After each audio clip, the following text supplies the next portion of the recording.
En Metrotel creemos en nuestro país. Estamos convencidos que juntos vamos a salir adelante. Hoy, más que nunca, estamos invirtiendo para ello. Nuestro objetivo es convertirnos en la red neutral más potente, segura y grande del país. Apuntamos al crecimiento tecnológico de la red de conectividad argentina. Sabemos que el desarrollo de un país se logra potenciando la inversión y el despliegue de las telecomunicaciones. En Metrotel invertimos, asesoramos y ofrecemos el know-how para el desarrollo local de redes. Es para ustedes, nuestros clientes, que seguimos apostando en desarrollar más red. Crecimos 600 kilómetros desde el año pasado. Hoy tenemos una red de alta velocidad de 3.600 kilómetros de fibra óptica, la tecnología más segura y avanzada del mercado. Tenemos presencia en Cava, Gran Buenos Aires, Córdoba, Rosario, Mendoza y Neuquén. Nuestra estrategia comercial se basa en llegar a las grandes empresas. De esta manera hemos conectado a todos los distritos de la ciudad de Buenos Aires y los parques industriales más importantes del Gran Buenos Aires. Nuestra red es 100% fibra óptica. Y la fibra óptica no solo es el presente, sino también el futuro, ya que nos abre ante un mundo de oportunidades. Una vez más, gracias por confiar en nosotros. Somos Metrotel.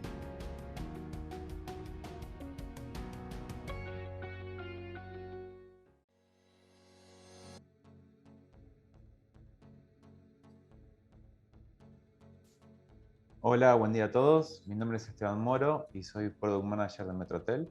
Quería agradecerles por participar de este nuevo evento en el marco del mes de la ciberseguridad. Hoy nos acompaña Ignacio Stein, jefe de seguridad de información de Metrotel.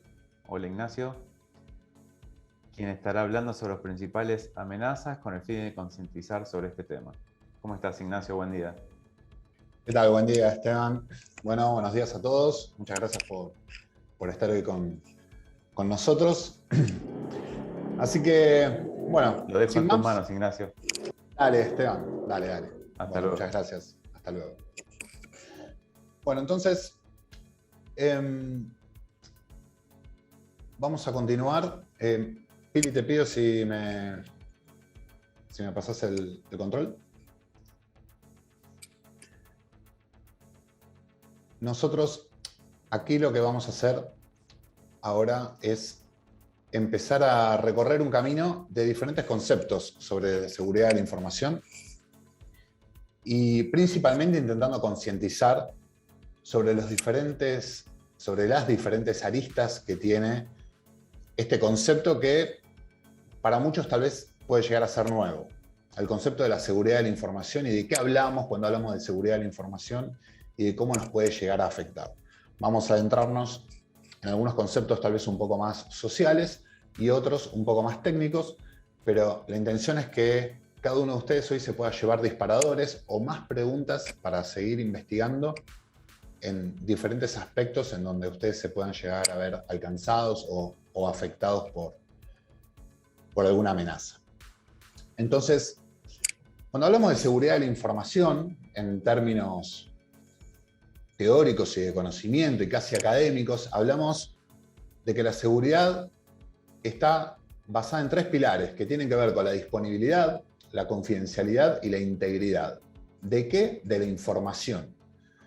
Esto significa que la información tiene que estar disponible siempre que sea necesaria, que la información solo tiene que estar disponible para aquellas personas que tengan acceso a esa información y por supuesto que la información cuente con integridad, ¿sí? Que no pueda ser manipulada. Y todo esto nos lleva a un último concepto que es el de no repudio. En la era de las comunicaciones y de las transacciones digitales, el no repudio lo que nos permite es validar que una operación entre dos partes, dos entidades, dos personas, no pueda ser rechazada por alguno de los extremos, ¿sí? Y entonces, cómo comenzamos el camino dentro de una organización o dentro de una empresa para poder asegurar nuestra información. Y eso, lo más importante de saber es que la seguridad de la información es un proceso, ¿sí? No es algo que nosotros vamos a adquirir, vamos a poder comprar de manera inmediata y ya nos vamos a sentir seguros o vamos a estar contentos con ello. Y de hecho, es un proceso que se basa en una gestión de riesgos, que pueden ser operacionales o pueden ser tecnológicos, pero es una gestión de riesgos al fin. Entonces, vamos a ver cómo se encara esto desde el lado de una organización, de una empresa. El primer punto, o el primer paso, es tener visibilidad. Visibilidad sobre lo que la compañía tiene, sobre las cosas que tiene, sobre lo que quiere proteger, pero principalmente sobre lo que queremos proteger primero, ¿sí? Y es ahí donde vamos a tener que poner el foco para poder empezar a implementar algún tipo de monitoreo, algún tipo de control, establecer umbrales, ¿sí? O saber, por ejemplo, qué tanto tiempo estamos dispuestos a tener una planta de producción parada, ¿no? Y por último tenemos que hablar de la cultura, porque el hecho de tener procesos seguros, de tener la información segura, implica que los colaboradores la cuiden y que las herramientas que utilicemos sigan las mejores prácticas para las que fueron diseñadas, ¿no? E implementadas.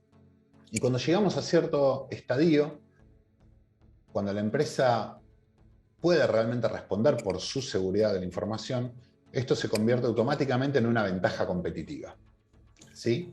Muchas compañías hoy trabajan con empresas multi o con empresas lo suficientemente grandes, donde evalúan a sus proveedores y mismo evalúan a sus clientes para ver si sus proveedores o clientes tienen la capacidad de trabajar con ellos o de responder frente a un incidente de seguridad o simplemente saber cómo gestionan su información, ¿no? Porque eso va a hablar un poco también de cómo van a manejar la información de uno mismo. Continuando entonces, pero cuando hablamos de proteger en seguridad de la información, nos lleva a la pregunta que es, ¿de qué hablamos cuando nos preguntamos qué es lo que queremos proteger? Y hablamos de activos, ¿no? Que es una palabra bien conocida en términos contables, pero en seguridad de la información hablamos de activos de información. ¿Qué es un activo de información? Un activo de información es un recurso, como dice la definición ahí, que sirve para crear, transmitir, almacenar y procesar o eliminar información. Pero vamos a ver algunos ejemplos bien sencillos, ¿sí? Para que esto se vuelva más tangible. Un activo de información puede ser un archivo, por ejemplo, con la nómina del personal, un archivo con información salarial, por ejemplo, un correo electrónico o mismo un sistema propietario de cada compañía, un dispositivo móvil y mismo cada uno de los empleados puede llegar a ser un activo de información. Las amenazas tal vez son más claras acá, el mal uso de las tecnologías es una amenaza. La poca seguridad en las cuentas personales de nuestros colaboradores, por ejemplo, ese es un problema. El mal uso de las redes sociales y los contextos sociales, por supuesto que son una amenaza también.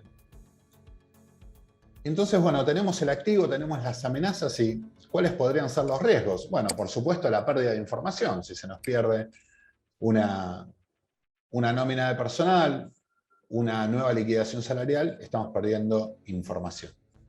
El downtime, que esto sería similar a una interrupción en una operación fabril, el impacto de la imagen reputacional desde ya, y todo resulta, como siempre, en pérdida de dinero, una pérdida económica, un daño económico para las organizaciones o para los individuos. Entonces, cuando hablamos de riesgos y hablamos de activos, hablamos de cuestiones tal vez muy individuales de cada organización o de cada persona, pero intentemos ver qué pasa a nivel mundial, ¿no? Y para eso, a mí siempre me gusta traer lo que es el reporte de riesgos del Foro Económico Mundial, que lo que hacen es una encuesta y un análisis sobre cuáles son los riesgos que hoy atentan contra las organizaciones y las economías del mundo, en definitiva. Y ya de un tiempo a esta parte, en los primeros resultados, en el top 10, figuran los riesgos en color violeta, que son los riesgos relacionados con aspectos tecnológicos. Y cuando hablamos de este tipo de riesgos, nos encontramos hoy, en el 2021, en la cuarta posición, la falla en la ciberseguridad. Por debajo de los riesgos de cambio climático, por ejemplo, o de enfermedades infecciosas. Entonces, este es el nivel de importancia que hoy le da el mundo y el mundo económico a la información, al cuidado de la información. ¿Sí? Pero los riesgos se miden en términos de probabilidad e impacto, ¿no? Entonces acá, en este gráfico, nosotros podemos observar cómo los riesgos en color violeta se distribuyen y se mezclan con otro tipo de riesgos, como pueden ser los riesgos de cambio climático, catástrofes, ataques terroristas, etc. Pero fijémonos que, por ejemplo, en el top 10, por impacto, en la última posición figura la caída de infraestructura tecnológica. Y sin ir más lejos, es lo que le sucedió a Facebook el día lunes. Y si tomamos, por ejemplo, los riesgos por probabilidad de ocurrencia, encontramos fallas en la ciberseguridad, ¿no? Esto se refleja en el ataque que tuvo Twitch, que es la plataforma de streaming más importante que hay hoy en el mundo.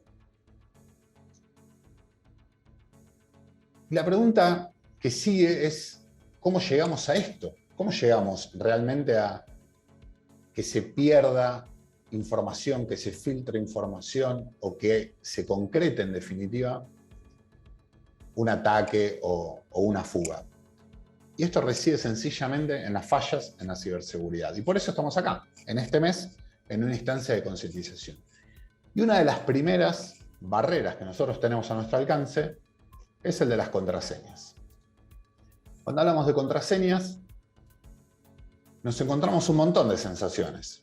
Hoy todos tenemos, al menos cada persona maneja cerca de 10 contraseñas para sus servicios particulares, y a eso además hay que sumarle las credenciales en los ambientes laborales. Entonces, nos lleva a armar un ranking de cuáles son las contraseñas más utilizadas del mundo. Esto sucede y año tras año el top 20 de las contraseñas más utilizadas siguen siendo las mismas, que son las que pueden ver ahí en la zona central del gráfico: 12345, 1234556, password, let me in, fútbol, infinidad de nombres de personajes de ficción y de novelas. Y la pregunta es, ¿qué cuidados tenemos que tener frente al uso correcto de las contraseñas? Y vamos a hablar un poquito de eso ahora en esta slide. La realidad es que los consejos ya los conocemos. Tenemos que tener una contraseña de uso robusto, con una buena longitud, que mezcle caracteres especiales, mayúsculas, minúsculas, números, ¿sí? No tenemos que utilizar o repetir las contraseñas en los servicios, y no tenemos que utilizar la misma contraseña en servicios sensibles. Y acá les quiero transmitir lo siguiente: la custodia de una contraseña, por ejemplo, de nuestro correo electrónico personal, es nuestra, por supuesto. Nosotros configuramos y establecemos cuál es esa contraseña, qué formato le queremos dar y cada cuánto la cambiamos. Pero también depende de la empresa que nos da el servicio de correo electrónico. Entonces, hay dos puntos a tener cuidado, y nosotros tenemos una dependencia de los servicios que utilizamos. Si llegase a suceder, como le sucedió a LinkedIn varias veces en los últimos años, que le robaban tanto nombres de usuario, información personal y contraseñas, entonces, aunque nosotros tomemos los mejores recaudos por nuestras contraseñas, aún así dependemos de LinkedIn para que las proteja. ¿Y cómo hacemos nosotros para defendernos en esta instancia? Y una de las herramientas que tenemos al alcance es el del doble factor de autenticación. ¿Sí?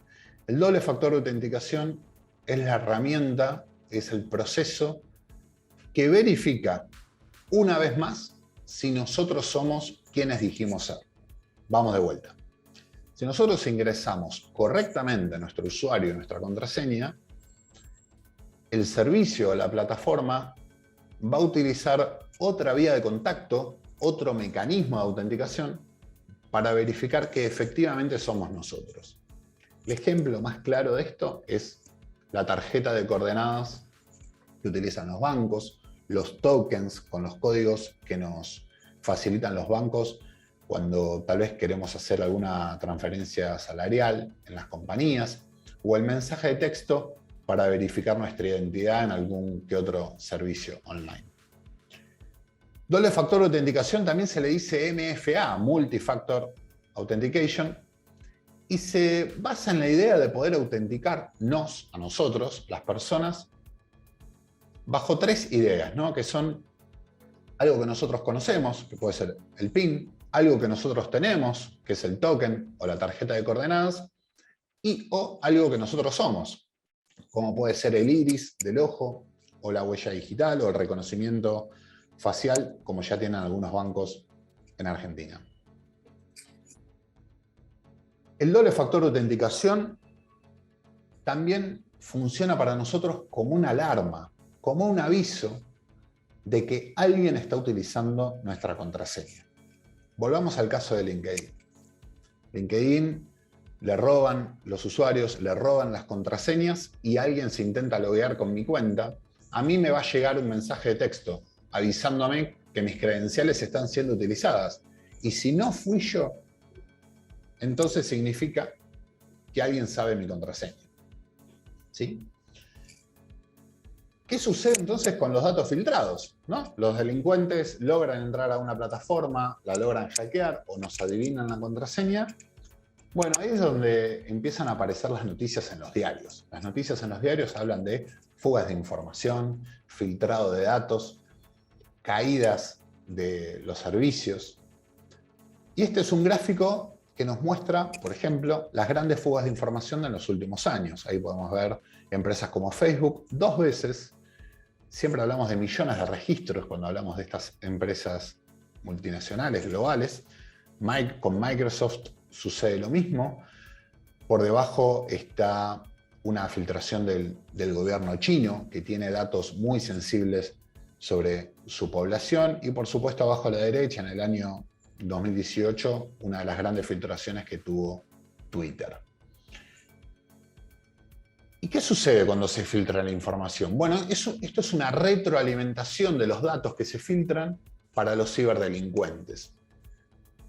Y esto, si bien puede llegar a ser un poco el huevo o la gallina, de nuevos ataques. ¿Por qué hablamos del huevo y la gallina? Porque si mi email no estaba filtrado, por ejemplo, o era lo suficientemente secreto, yo tal vez no recibía tanto correo basura o tantos engaños por correo electrónico. Pero a raíz de las filtraciones lo voy a empezar a recibir desde ya. Y después, por el contrario, si mis credenciales son muy sensibles y yo soy víctima de un engaño, mis credenciales pueden ser utilizadas para robar nueva información. Y entonces caemos en el ataque que más actividad tiene en el último tiempo, en lo que tiene que ver con intencionalidad de robo de datos y tiene que ver con los ataques tipo phishing. Los ataques tipo phishing o suplantación de identidad, lo que buscan es obtener datos, principalmente bancarios, por supuesto. Los ciberdelincuentes tienen un fin económico, al fin y al cabo.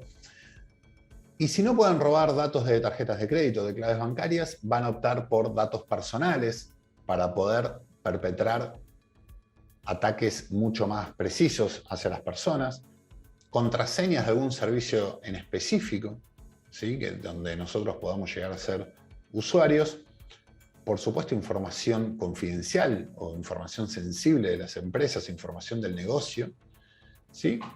O poder influir en nosotros, en las personas, para realizar algún tipo de acción. Y entonces acá entra en juego el término de ingeniería social, lo vamos a ver ahora un poco más adelante, pero les quiero contar un ataque que al día de hoy sigue funcionando, ya es bastante viejo, y es titulado El fraude del SEO, ¿no? Entonces, está bueno contar un poco este ataque porque tiene varios condimentos. Tiene condimentos tecnológicos, donde a una persona le va a llegar un mail haciéndose pasar por el SEO de la compañía, y tiene también un condimento de ingeniería social. Les voy a contar cómo es el ataque. El ataque funciona así.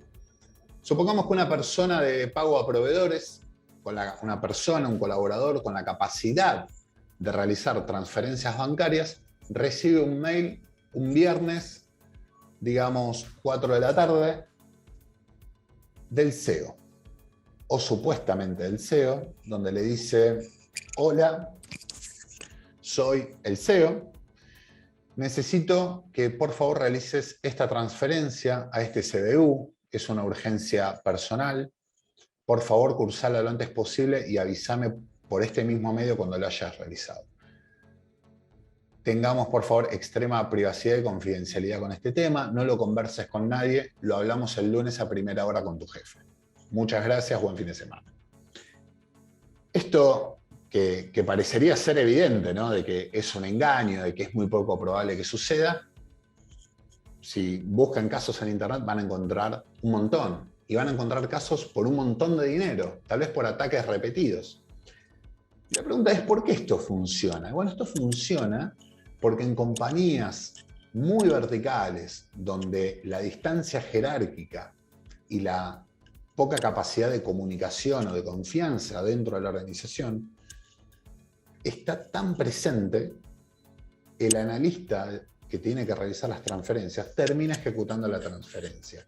Por miedo, por respeto, por jerarquía, por mantener su trabajo, ¿no?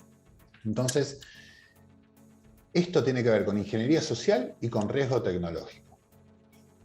Por supuesto, los ataques de phishing, el principal vector de ataque son los correos electrónicos.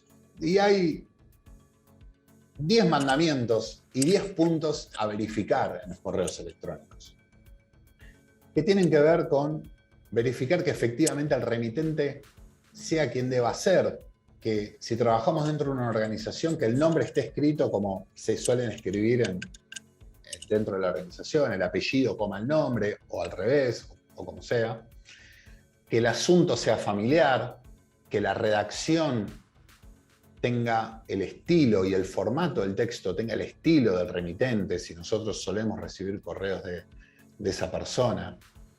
Ver si nosotros somos correspondidos para ese tipo de información, ¿sí? Volvamos al caso del SEO.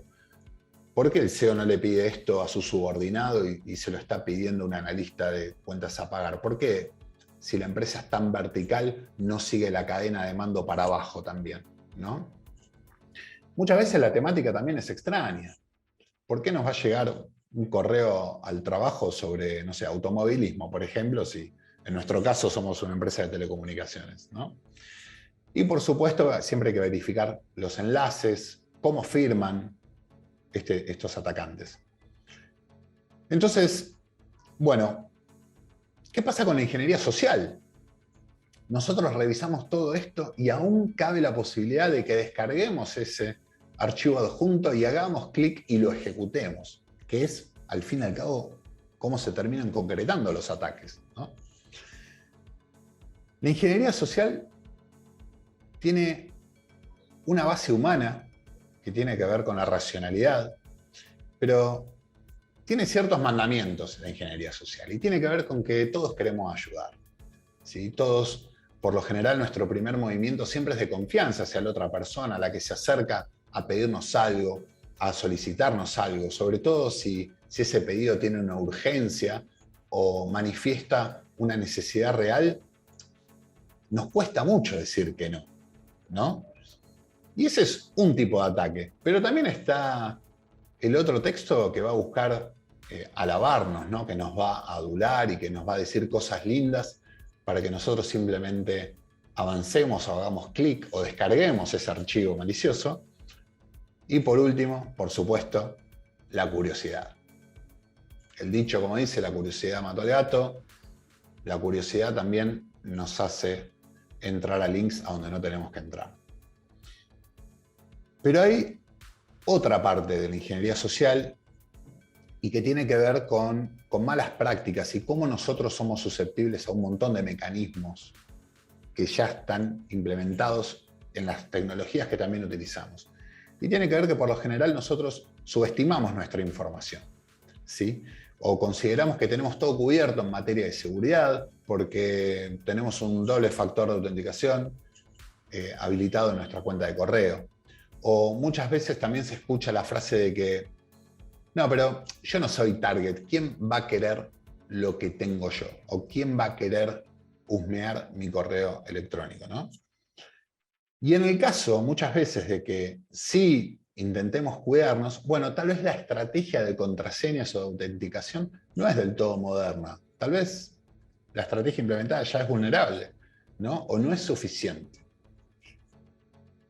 Y cuando todo esto pasa, o cuando todas estas barreras de protección fallan porque fuimos y somos realmente víctimas de un ataque de ingeniería social o de un ataque de malware o un ataque dirigido a una organización, como le sucedió a un montón de compañías en Argentina y en el mundo, se manifiesta con ataques y con downtime y con una afectación económica. Es la materialización del riesgo.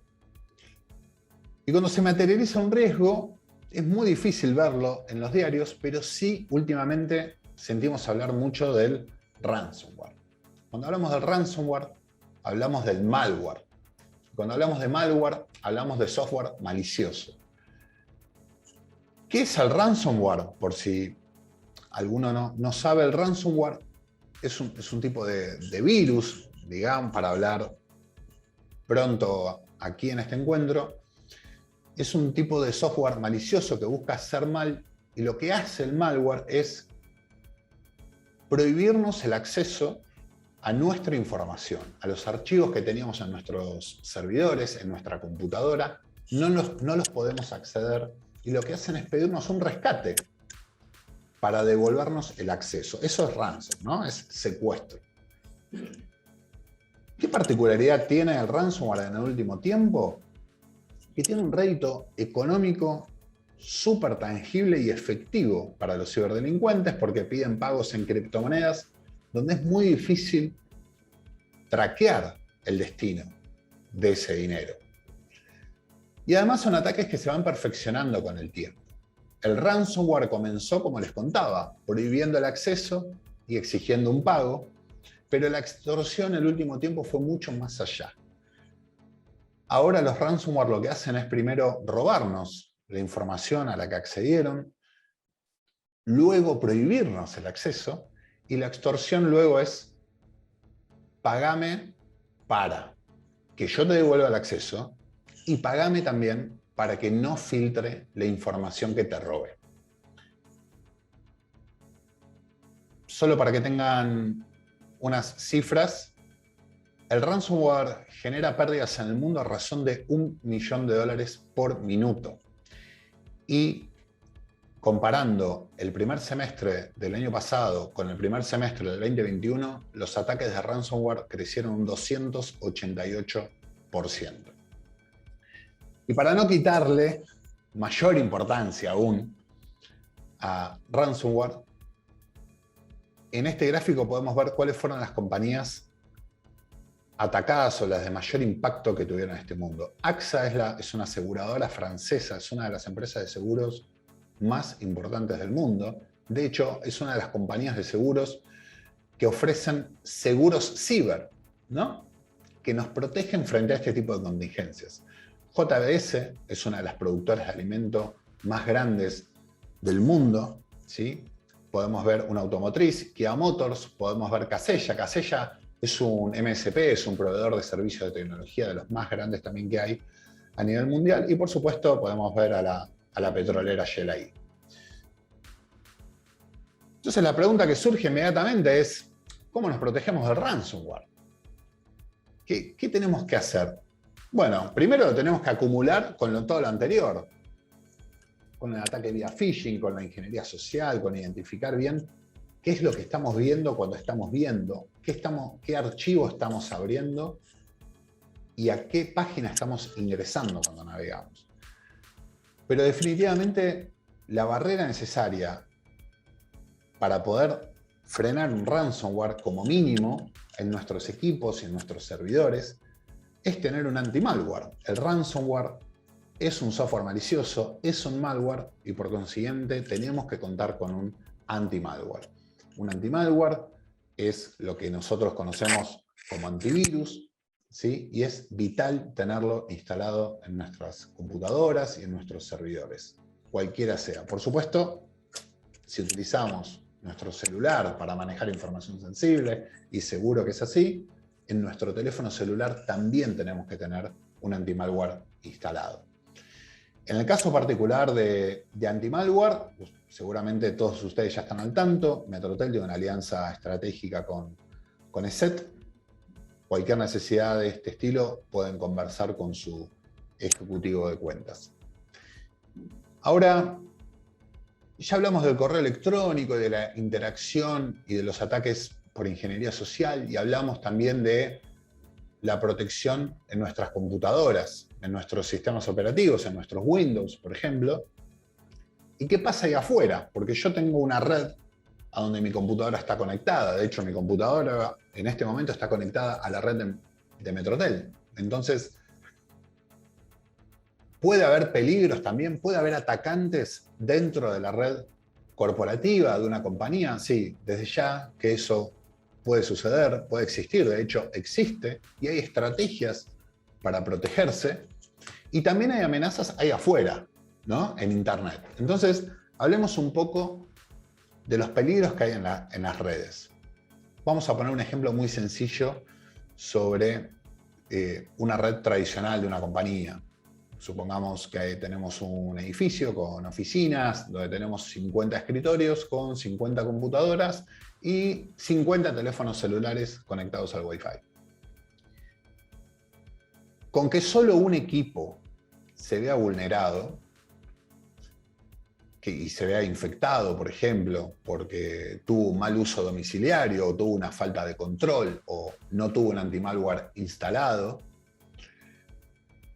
ese equipo al conectarse luego a la red va a intentar, de alguna manera, hacer un reconocimiento de esa red, cuál es la tecnología que se utiliza, cuál es la cantidad de dispositivos, cuáles son los servidores, cuál es la información que hay y si se puede extender por dentro de la red o no. Y lo mismo sucede con el tráfico que hay en Internet, que entra y sale hacia nuestra red. Cuando nosotros utilizamos un servicio de correo electrónico, por ejemplo, que puede estar en Gmail o en Google, Microsoft o cualquier otro, o estamos navegando, hay información que sale de nuestra computadora, pasa por la red corporativa y se va hacia Internet, y mismo a su regreso, ¿no? Viene información desde Gmail, desde Microsoft o desde el banco hacia nuestra computadora.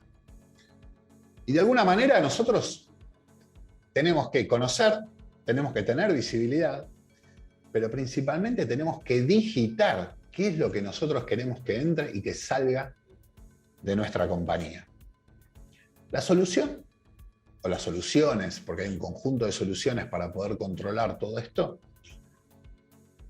se llaman controles en lo que es la seguridad perimetral, en el borde de la compañía. Y el principal elemento de control le solemos llamar firewalls.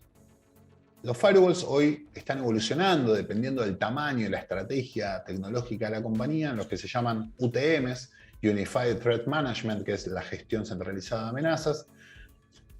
Y lo que buscan es poder dar valor agregado no solo en qué entra y sale de la compañía desde y hacia Internet, sino que permitir tener cierta visibilidad si yo llego a tener, por ejemplo, una máquina infectada en la red y no la pude ver por los controles habituales, como puede ser el antivirus, el anti-malware.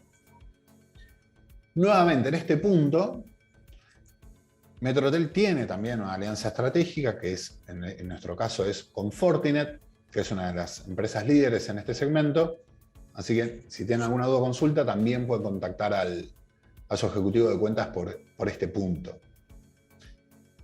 Y entonces, bueno, hablamos de la computadora, hablamos de nuestras redes privadas y de nuestro acceso a Internet, a las redes públicas, y llegamos entonces a poner un paso un poco más allá. Cuando hablamos de las comunicaciones de nuestra compañía, de nuestra navegación, si la utilizamos nosotros para conectarnos al mundo o para publicar un servicio, una página web, por ejemplo, al mundo. Esto también sucede. Hay empresas que, por ejemplo, tienen una única oficina y lo único que necesitan es navegar y no tienen ningún servidor en sitio instalado, pero hay empresas que sí. Hay empresas que tienen servidores web, sitios web, páginas web publicadas desde sus oficinas. Hay empresas que tienen varias sucursales donde la información tiene que ir y venir entre un edificio y el otro. O mismo tienen proveedores o clientes estratégicos con los cuales tienen que mover información y lo tienen que hacer de manera segura. Esa información no puede ser interceptada o observada por un tercero y de alguna manera ser filtrada o prohibir su comunicación. En ese sentido, hay varias herramientas que podemos implementar, como puede ser, por ejemplo, si uno tiene un sitio web o servicios publicados, el hecho de contar con enlaces mitigados, ¿no? Esto de tener una protección ante una posible denegación de servicio. Para los que participaron de los webinars que Metrotel ofrece, nosotros contamos con soluciones líderes en lo que es la mitigación para los ataques de denegación de servicio, ¿sí? Luego, en lo que es la interconexión entre sucursales, siempre la mejor manera es tener enlaces privados, contar con redes dedicadas en este sentido. Y por último, tal vez un término mucho más conocido en este último tiempo tiene que ver con las VPNs o con las redes privadas virtuales, que hay de diversos tipos. Hay redes privadas que se pueden contratar, por ejemplo, nos pueden contratar a nosotros enlaces de RPV, cuando las necesidades de negocio son realmente exigentes. También hay soluciones de VPN para los usuarios finales, ¿no? Con el trabajo remoto esto vino de la mano también llegó para quedarse, eso es lo que quiero decir, ¿no? El acceso remoto de nuestros colaboradores.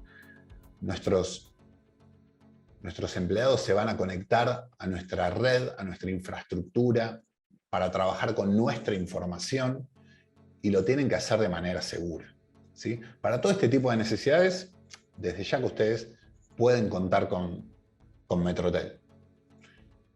Y entonces, ya llegando al final, no quería dejar de nombrarles o de transmitirles algunos conceptos también que son un poco más generales para que se lo lleven, ¿sí? Y si tienen alguna otra duda, nos vuelvan a contactar o que ustedes puedan consultar con sus especialistas.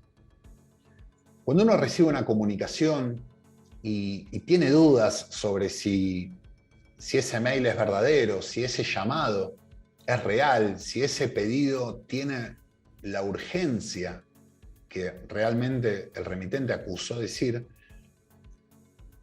la única y mejor manera para poder verificar si el pedido es legítimo es verificarlo unidireccionalmente. ¿A qué me refiero con esto? A que si yo recibí un llamado porque supuestamente tengo que acceder a una determinada cuenta o brindar determinada información, cortar esa comunicación e iniciar esa comunicación. De esa manera uno va a estar seguro del paso que está dando. Les voy a poner un ejemplo. Se comunicaron ayer de una empresa de rastreo satelital para decirme que tengo pendiente la instalación de un rastreador.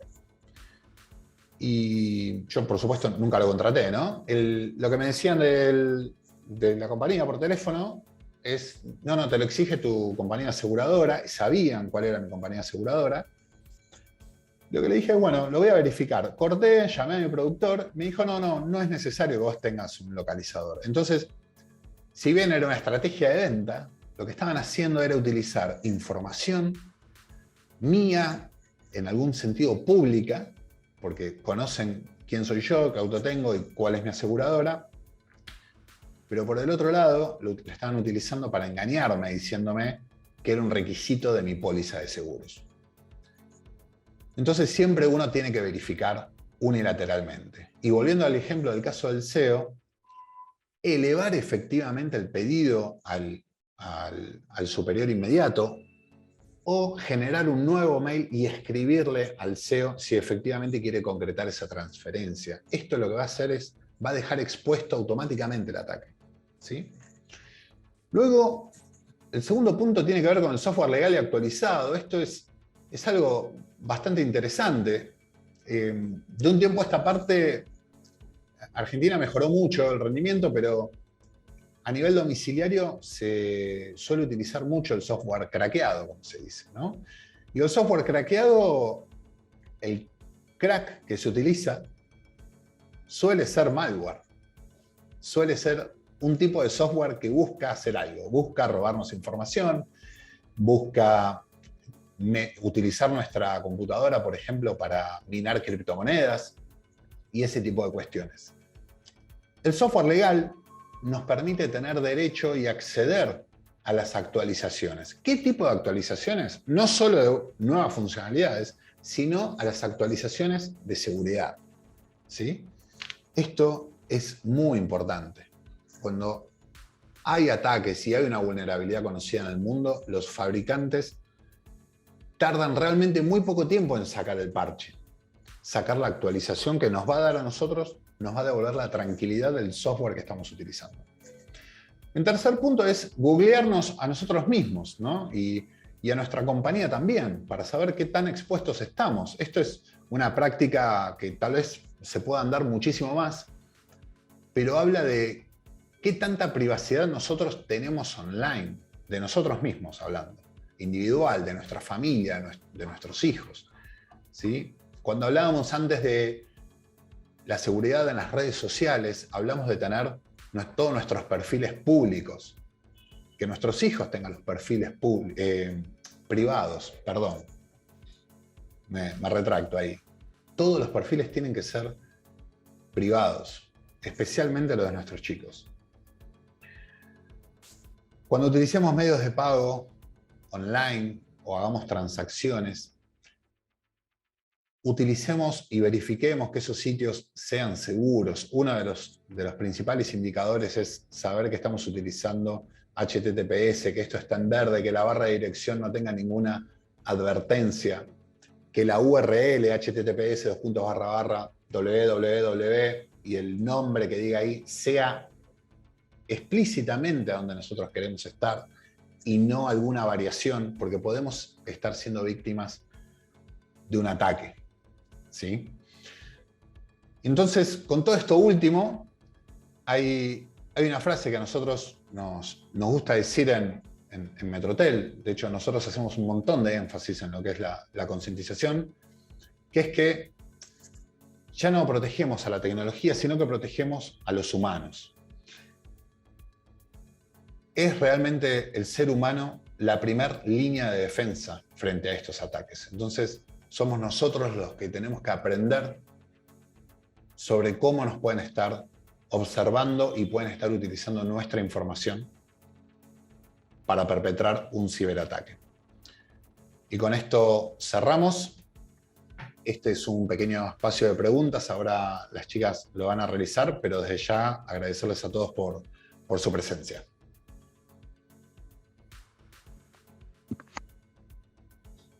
Buen día, si tienen alguna pregunta la pueden ir dejando, así se la realizamos, Ignacio.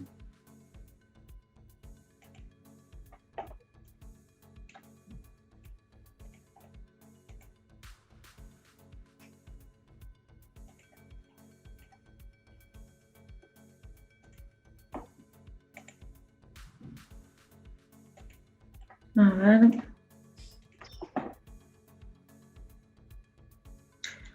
Ignacio, cuando decís que la seguridad de la información tiene alcance corporativo, ¿implica condicionar la información de recursos humanos o finanzas? Bueno, condicionar tal vez es una palabra un poco fuerte, pero cuando hablamos de seguridad de la información, hablamos de toda la información. Y cuando hablamos específicamente de una organización como puede ser una empresa, recursos humanos es un área que maneja información que es realmente sensible, ¿no? Hay información de salud, por ejemplo, de los colaboradores, información sobre el grupo familiar, incluso sobre su capacidad económica, sus niveles crediticios, e incluso en algunas empresas tienen una verificación de antecedentes, perdón. Y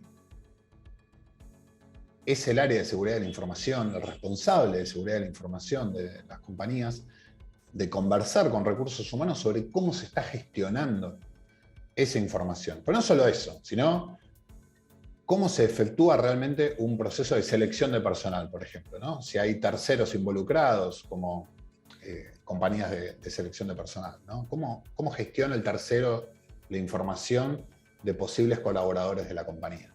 Eso por un lado. Y otro ejemplo, que es también bien conocido, es en el caso de las áreas de finanzas, aquellas áreas que hacen transferencias internacionales de pago a proveedores.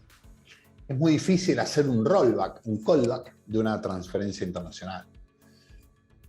Y hay ciberatacantes que se dedican específicamente a analizar qué empresa es proveedora de cuál en diferentes países, cuáles son las áreas de compras, cuáles son las áreas de pagos, e intentan realizar ataques de ingeniería social muy similares a los que vimos, como el fraude del SEO, para poder obtener o desviar un pago a nivel internacional. Entonces, lo que hay que trabajar ahí, de vuelta, es el área de seguridad de la información, viendo si el proceso de transferencia internacional puede tener algún control adicional para que entonces esa transferencia se realice al destinatario correcto, ¿no? Ese es un punto importante, sobre todo cuando uno está desarrollando un área de seguridad en una organización, ¿sí?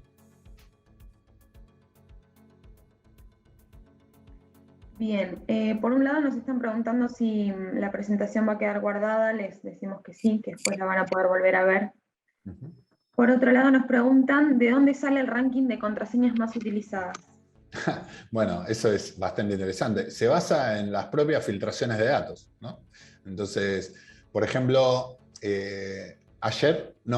antes de ayer, lo que les comentaba, la plataforma Twitch tuvo una filtración de datos grandísima, casi 130 gigas de información, que incluyeron el código fuente, ¿no? Para aquellos, si tal vez alguno que no es tecnológico, el código fuente de un software es como tener la receta de la Coca-Cola, ¿no? Entonces, lo que sucede en este punto es que en esa filtración, ¿hubo contraseñas o no hubo contraseñas? Entonces, en realidad, si hubo contraseñas, entonces ese ranking, estas contraseñas van a ser incluidas en el ranking muy probablemente para el año 2022. Pero los invito a que lo busquen y pongan contraseñas más utilizadas y busquen 2018, 2019, 2021 y van a ver que siempre son las mismas contraseñas y aún así las fugas de información se van renovando y se van incrementando día a día, lamentablemente, ¿no? Por supuesto.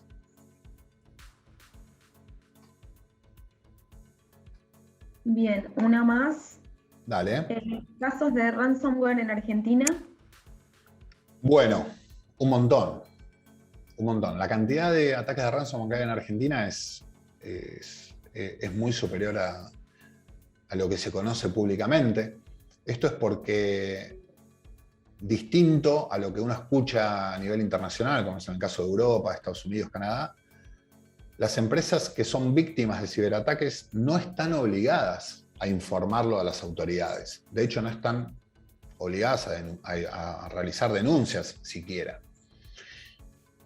En Argentina hubo un montón de casos de ransomware. El año pasado, bueno, una empresa de telecomunicaciones muy importante fue víctima de ransomware, pero en el 2017, cuando fue el WannaCry, que fue un ataque a nivel global,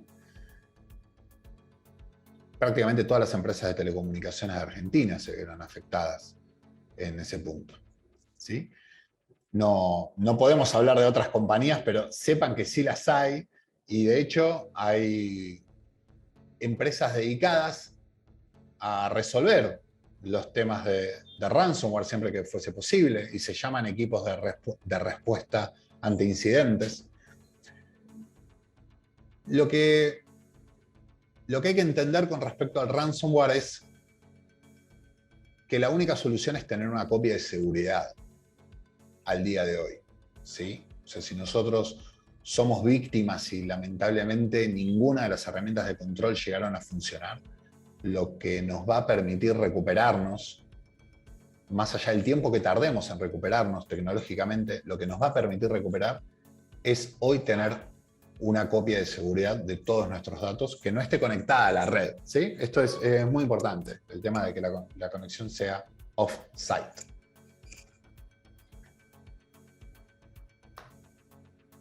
Vamos con una más. Dale. ¿Qué tan seguras son las aplicaciones de 2 pasos como Microsoft Authenticator? Bueno, sí, bueno, buenísima pregunta. Bueno, sí, son seguras estas herramientas, ¿sí? Lo que funcionan, para ponerlo de modo general, lo que sucede es que cuando uno está dando de alta esta aplicación, le está facilitando, mejor dicho, el proveedor del servicio nos está facilitando a nosotros una llave, ¿sí? Entonces, esta llave es única, porque está diseñada para mí, y yo lo que estoy haciendo la estoy ingresando en el autenticador, que lo que hace es ejecutar periódicamente un algoritmo y por eso genera números. Ahora, ese número solo puede ser relacionado con lo que genera del otro lado el proveedor del servicio. Y no puede ser replicado, ¿sí?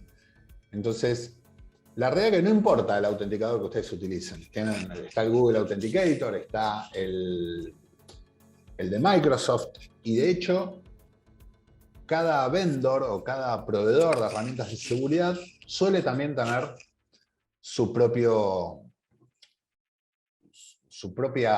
bóveda, digamos, de códigos de autenticación. Pueden utilizar cualquiera para cualquiera de las plataformas. Es muy difícil encontrarse con algo que sea propietario, pero siéntanse seguros utilizándolo, porque esas aplicaciones terminan siendo un doble factor de autenticación, ¿sí? Entonces, ustedes fíjense que el delincuente tendría que contar con su nombre de usuario, con su contraseña y además con ese código. Quiero aprovechar algo por si a alguien le interesa ahondar un poco más en este tema. Existen tokens físicos que los venden, son muy parecidos a un pendrive y cuando uno los adquiere vienen 2 elementos, uno lo tenemos que guardar y el otro es con el que estamos encima. Y es una herramienta física, ni siquiera tenemos que andar buscando un código. Cuando el servicio nos pide autenticar, enchufamos esta llave físicamente por USB a nuestra computadora o a nuestro celular incluso, y podemos ingresar al servicio, ¿sí?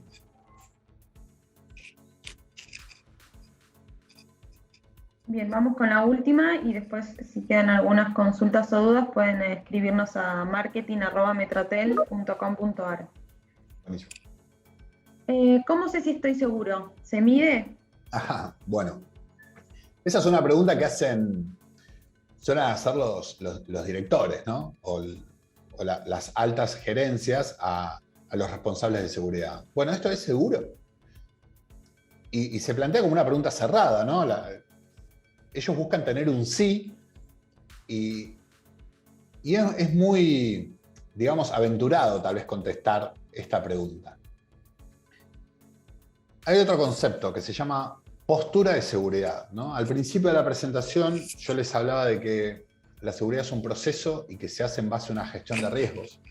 Entonces, la pregunta esta la tenemos que cambiar un poco. Tenemos que hablar sobre el activo que estamos protegiendo.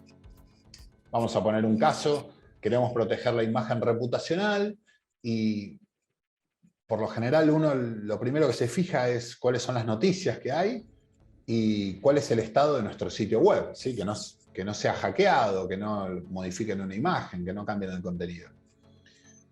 Entonces, bueno, la pregunta es, ¿qué tan seguro es nuestro sitio? ¿no? ¿O qué tan segura es nuestra imagen reputacional? Bueno, ¿qué controles estamos tomando? No, bueno, mirá, hacemos un análisis de vulnerabilidad y tenemos todos los software actualizados una vez por mes. Y entonces, esas son las acciones que van a determinar si nosotros nos sentimos seguros con los controles que estamos implementando. Entonces, vamos de vuelta. ¿Cómo lo medimos? Bueno, lo podemos medir en base a la mitigación de los riesgos que tenemos identificados, ¿sí? Y al apetito de riesgo que tengamos sobre cada activo. Bueno, Pili, no sé si vos querés hacer el cierre o con esto ya nos despedimos. Sí, les agradecemos a todos por haber participado. Si les queda alguna duda o consulta, nos pueden escribir a marketing@metrotel.com.ar y le vamos a estar derivando la consulta a Ignacio. Gracias a todos, gracias Ignacio.